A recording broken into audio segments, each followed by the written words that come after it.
na mbika na biso oyo tosi déjà konika tozali na mbisi na biso ya kokauka oyo tosi tobongisi tozali na tomate na biso ya mbuma tosi tobongisi tozali na ai na biso matungulu na biso ndembi na biso na céleri tosi tobongisi pe tozali na maki nde yango nde kosala biso mosala monene kati na mbika yango nde jouer rôle makasi na kati ya mbika na biso tozali na huile na biso tozali pe na mwa na biso pe tozali na mai donc bisaleli na biso oyo ekosala ke tolia lelo repas na biso ya lelo yango eza composé na biloko oyo donc mbika ya mbuma.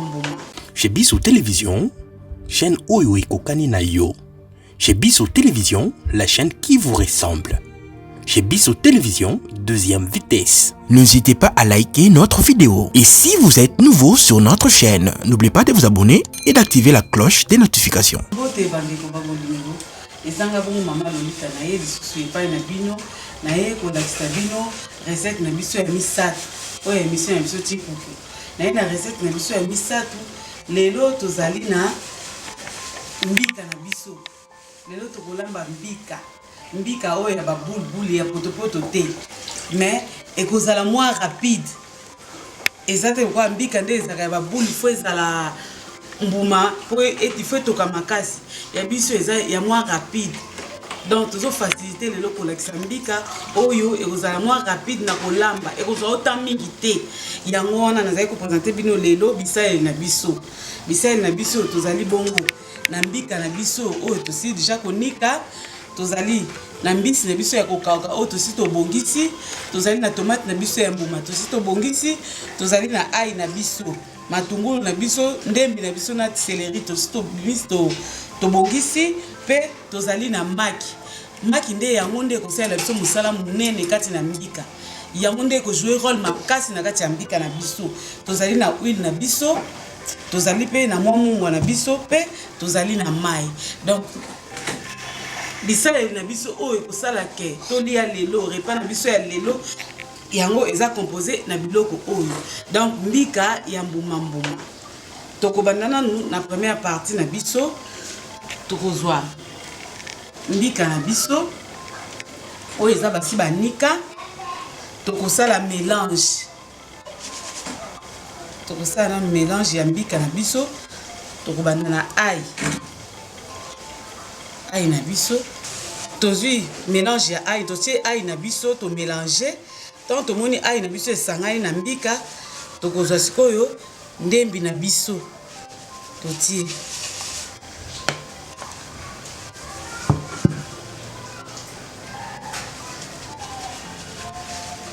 tokotia yango esangana penza nyonso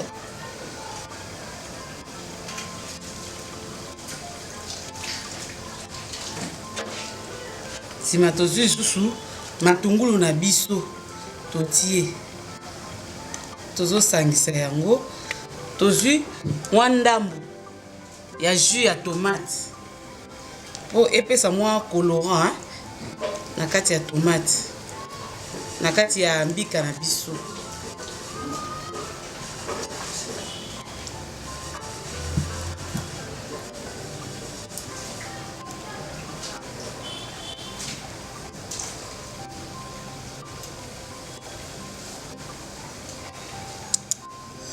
bolimbisi après avoir kosala mélange na biso ya ba épices na biso sikoyo tokozwa maki na biso tokotia na kati ya mbika po maki nde yango nde ekangaka mbika po na esaki bino ba mama mbika na biso eza ya kofina te tokofina na liboka te po soki tofini na liboka yango esalaka ke ezala concentré eyeba kobela noki te donc nazeli bino repas oyo ya mwa rapidité okolia na mbika soki ozala posa ya mbika okolia na mbika okotala na heure te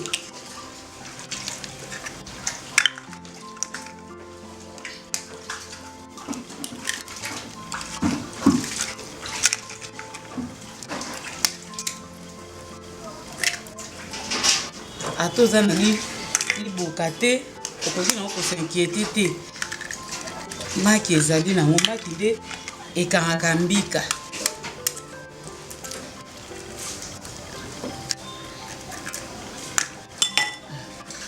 ça la mélange na biso.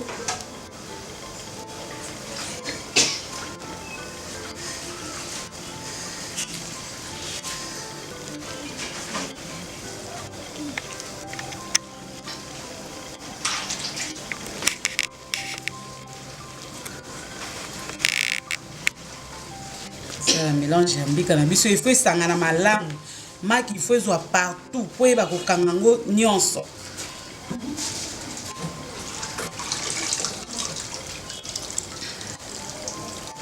Ça la mélange vraiment. Ça la mélange esangana nyonso tout ekoma eloko moko. Fait comme eloko moko. Donc ça le quoi tout ça la pâte hein.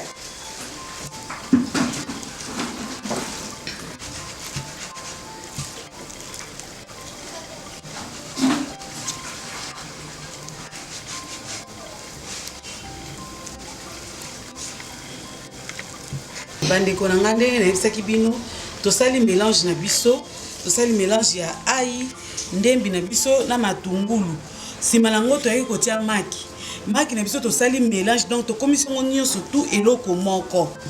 Po maki soki ezui bien te moyen mbika esala ba boule ekozala te. Donc tosali kosala mélange na biso ya biloko na biso nyonso tout. Pe tokozwa mwa mai. Mwa mikie. Donc ça est sous mélange. C'est ça le mélange na biso. Donc mbika oyo eza nouvelle formule to loba quoi. Nouvelle formule. Donc eza te kero na ina lamba mbika mbika kozwanga ta na olamba ngote. Surtout biso ba tokenda ba misala bato ba démarche belé ozomona ka na lamba mbika ata bana basengi balia mbika moyen balia mbika eza te pour nini ekozwa autant ebelé. Donc mais la formule oyo eza plus rapide. Mbika ya ba boule mais eumela te na moto. Nyonso wana maki ndim te saka musala na nyonso.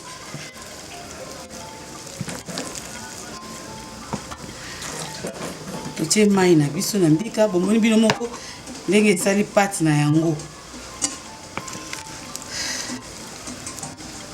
Ndenge esali pâte na yango. Toleki sikoyo na deuxième étape na biso. Awa tosi que ça la mélange ya mbika na biso na ba épices na biso. Sikoyo tokende na deuxième étape kotia mbika na biso na moto. Donc okata ngona système ba boule. Lokola ba boule mikate mais eza mbika. Po totia ngona mai wana mai il faut eza déjà na moto ya kotoka. Batiaka na mai ya malili te po ekopanzana. Donc il faut kotia na mai oyo na sidi mo ba mama bozo mona ndenge mai na ngezo toka. On dit qu'on casse la boule na biso mikie. On dit qu'on casse la boule na biso mikie. Ya mbika na biso.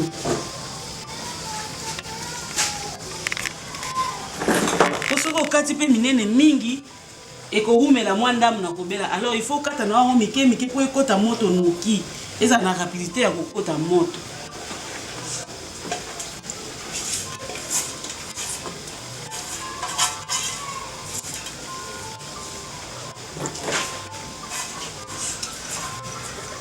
Bandeko bino moko bomoni ndenge mbika na biso tosisi kokata yango ba boule mikie totie na moto. Parce que totie yango na moto tozozela au moins 45 minutes.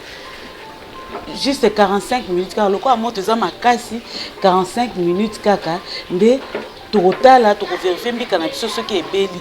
Soki ebeli sikoyo tofiniki soki ebeli tokozwa sikoyo po tokoki kovanda boye pamba te. Musala air moko il faut ezala na rapidité. Faut que ça ait la attention surtout bino bata libanda bosa la mingi ngomba. So sangisa siko tomate na biso ndambo etikalaki na ndambo ba épices o etikalaki. Tokosala ngo mélange po toyeba kosala sauce.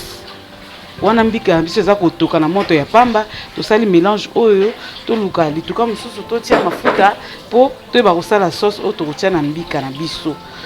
Bolimbisi muke na koyesa bino peut-être bomoni natie mungwa te. Natiaki mungwa te pona nini? na tuta ki ba épice na ngai nde mbibi mo boye po elemba kitoko il faut kotia mwa mungwa litungulu pe po elemba kitoko ndenge bomoni na tiaki mwa mungwa mukie ai na biso pe na tiaki mwa mungwa mukie alors il fallait na kokai kotia mungwa bongo te donc un mungwa ya mbuma po na tia lisusu boye en tout cas na kokai kotia na te po il faut nazela mbike bela nayoka gu nayoka mungwa soki ekoki soki mungwa ekoki te nde na koyeba kosalela mungwa na biso oyo bandeko ba bolingo tokei kotala mbika na biso esika totikaki na moto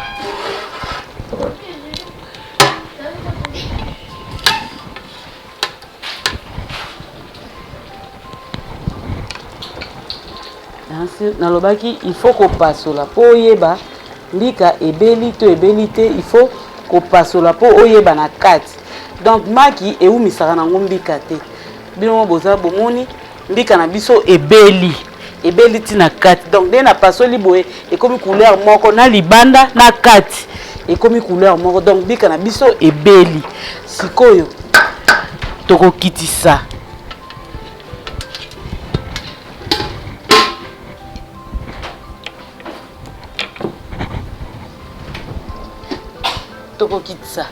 tokotia mafuta na biso na moto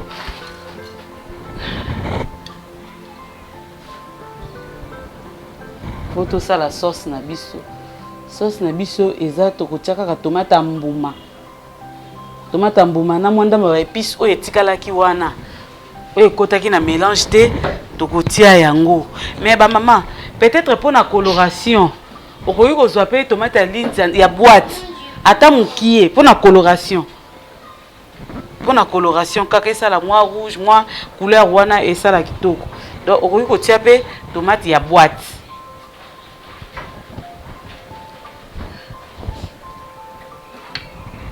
tokozela mafuta échauffé po mafuta pe ya mwa malili ezalaka lokola na zei nango moko boye mafuta boye pe ezalaka pe ya mobesu donc po tia pe tomate na biso osala sauce il faut ozela pe mafuta échauffé ofoza mafuta échauffé sima nango ozwi tomate na yo otie na moto donc tozozela to patienter mwa mukie mafuta na biso échauffé bandeko ba bolingo mafuta na biso échauffé ndenge tolingaki sikoyo tozwa tomate na biso ya mbuma totie oyo tosangisaki na ba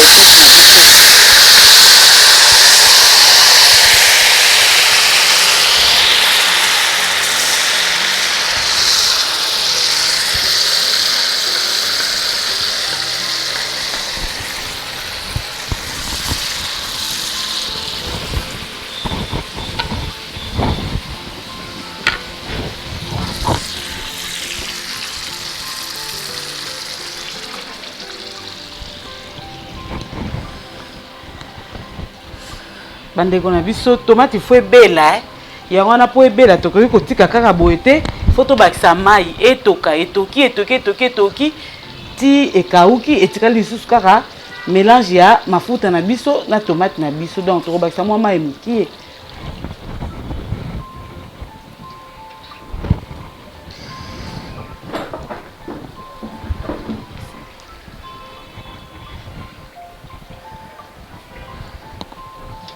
tomate na biso eza kotoka etoka tokotikela ngo pena to ezwa temps ya kotoka esangana pende ekoma eloko moko pasi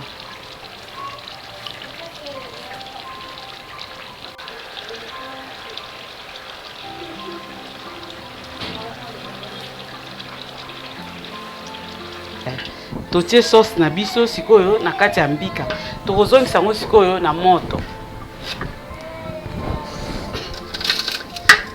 tozongisi sauce na biso tozongisi mbika na biso na moto sikoyo tokozwa mbika na nini mbisi na biso ya kokauka tokomélanger sikoyo po tosukisa makambo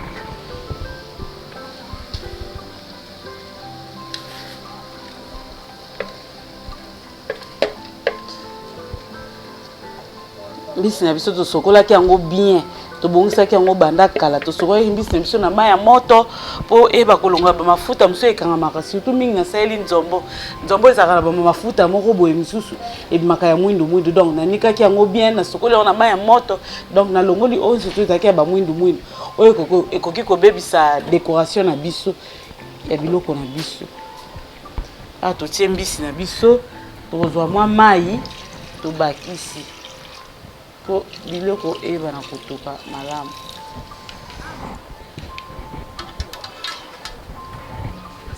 Tokangi etoka muke po na rappelaki bino mungwa ya mbuma na saelaki na nte po na tutaki yango na ba épices. Donc tozela biloko etoka muke to me bakomeka soki mungwa ekoki to ekoki te po na eba ko ajouter mungwa. Bino mo bomoi na tikali juste kaka na musala ya mungwa.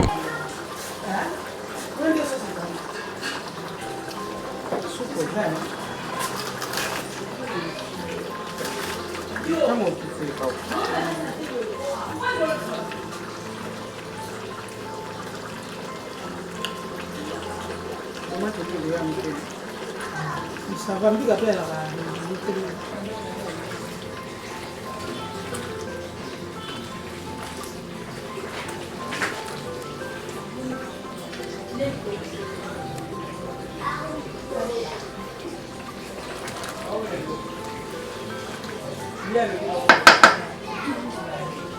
bandeko balandi tokomi na suka na biso suka ya elubu na biso biso tosisi mbika na biso yango oyo bimo bomoni ndenge esangani nyonso tu esangani na mafuta na tomate na maki nyonso tu ba épices nyonso tu yango de bomoni biloko na biso ekomi prête po batu bakende kolia toyoka ndenge elenge oyo bango bakoyoka tokoyoka ngo na minoko na bango toleka.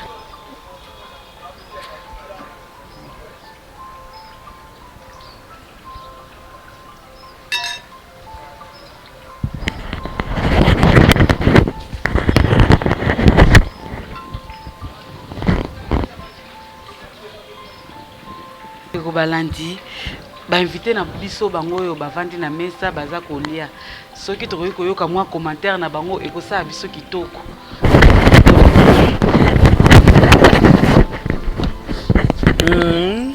Pona ngai nalambaka mbika me naumelaka eumelaka ebelaka noki te yango ata bana bazosenga nga baza na bezo balia mbika nalamba yango te kasi recette mama Lolita na moni ndenge atie eumeli nde bambiko nga nayebi te pe na meki na moni ke beli na zui ingénieur na cuisine azalaka te tobakisaka 1+. Donc na bakisi 1+ na cuisine na ngai na sepeli ya kitoko.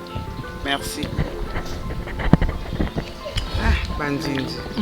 Allo, ngai pe na sepeli na mbika oyo, ngai pe na ebaika mbika kuna lamba yango te. Pona mona so na bina lamba ngo eko umela ngai na kokata na kati ekobela te. Mais lelo tong na landi recette ya mama Lolita Katenge na moni ke recette eza malamu. Sikono bandolamba mbika. Sikono bandolamba mbika yango alamba yango eza kitoko na kati ebeli bien. Tukala ndima ide mais sikono ndimi ke ya solo kolamba échangeaka mukolo na mukolo kolamba échangeaka yango ke na ndimi po pomoni ke totika na ba recette musuka ya kalo ba mama bazala nango tozobundela kolamba mbika mbika umelaka bakotia mbika na moto ko sala lemsata 3h du temps 4h du temps ba wala mama o eseleka 45 minutes ibeli yango na sepe na on peut tozolia yango eza kitoko mingi.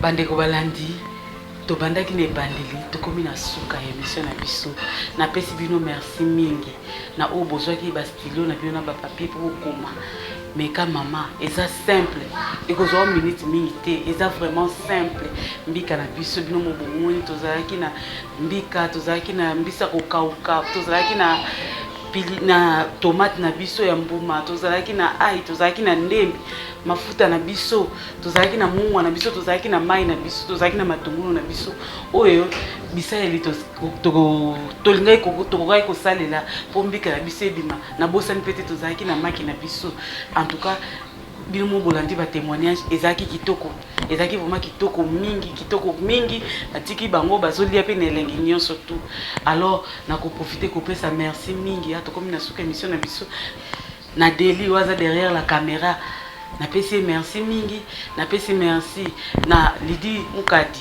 motema ya Chic Mukadi bakolo chez Biso TV napesi merci na Francine Katenge napesi merci na mama Kalo mama Marie-Thérèse Amboyo mama chérie napesi merci na bana ngai Divin Katenge Beni Justin Aristo napesi bango merci napesi merci na bana ngai Divin Beni Noëlla Presley Rex Winnie Maridel napesi bango merci mingi pe ma petite sœur chérie Kati Katenge Nanumi Senga camarade na ngai Francine Katenge ma chérie napesi merci na bino nyonso tout Jeannette Kakolongo wana mamu na ngai napesi merci na Deogrango Igrada motema ya Pichulu Zolo napesi merci mingi napesi merci mingi na Nanette Ndombele napesi merci na Blaise Yuke napesi merci na ba nyonso tout boyebi nga bozolanda ngai na ba télévision na bino napesi bino merci bon meka recette oyo ekozala vraiment kitoko mingi bisous bye.